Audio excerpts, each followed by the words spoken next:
Hi, I'm David and welcome to the Shed Insider. If you own a corner block and you're planning a shed, a garage or a carport, this video will save you time, money and probably a rejected application. In the next 5 minutes, I'll explain why corner blocks have 2 front setbacks, how state development codes treat them, where the 9 metre rule catches people out, and the 4 checks you should always do before ordering a shed. Let's get started. On a standard block, you've got one front boundary and the rest are the side boundary or the rear boundaries. On a corner block, it's totally different. Both street-facing boundaries, i.e. on the corner, are treated as road boundaries under state development codes. That single definition change is why so many sheds that look fine on a site plan are automatically non-compliant. I've had dozens of them knocked back for that exact reason. Every state development code uses a state level or development planning code to control things like setbacks, building heights, and how structures are positioned on a site. The names of the codes differ from state to state, but the principle is the same everywhere. If a boundary fronts a road, it usually attracts a much larger setback than a side or rear boundary. So if a front setback of, say, 6 metres applies, like it normally does in residential areas, there's a good chance the boundary you thought was the side boundary actually attracts the same or very similar setback. Here's a few real-world examples of properties that most people would assume have room for a 6 by 6 metre shed.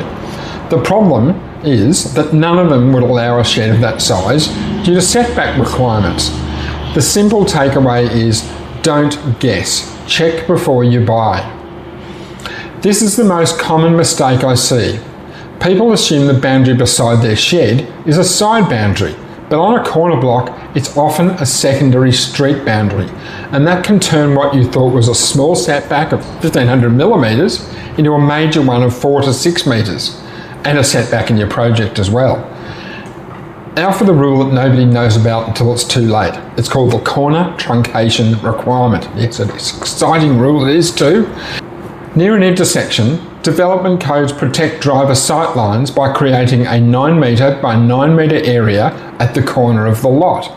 Inside that zone, structures over about 2 metres high are typically restricted.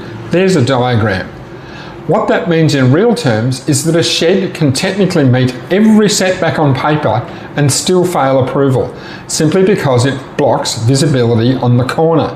The shaded corner in that diagram isn't a setback, it's a visibility zone, and anything over about 2 metres high here can trigger a refusal, even if the rest of the shed complies.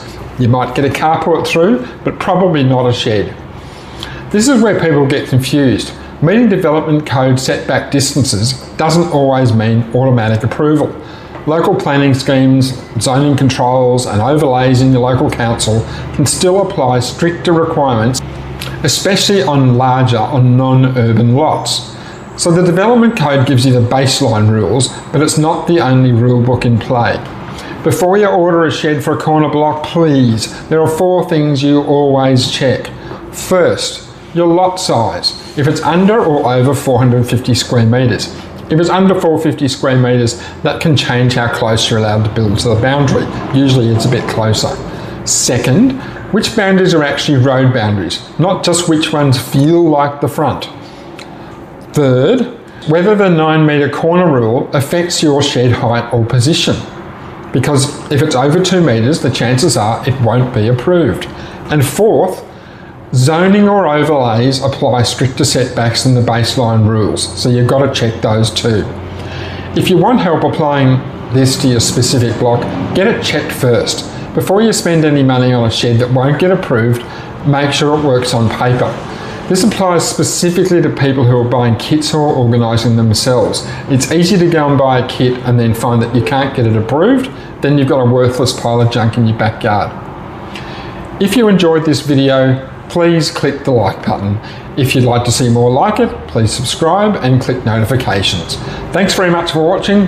Have a great day. I'm the Shed Insider. Talk to you soon.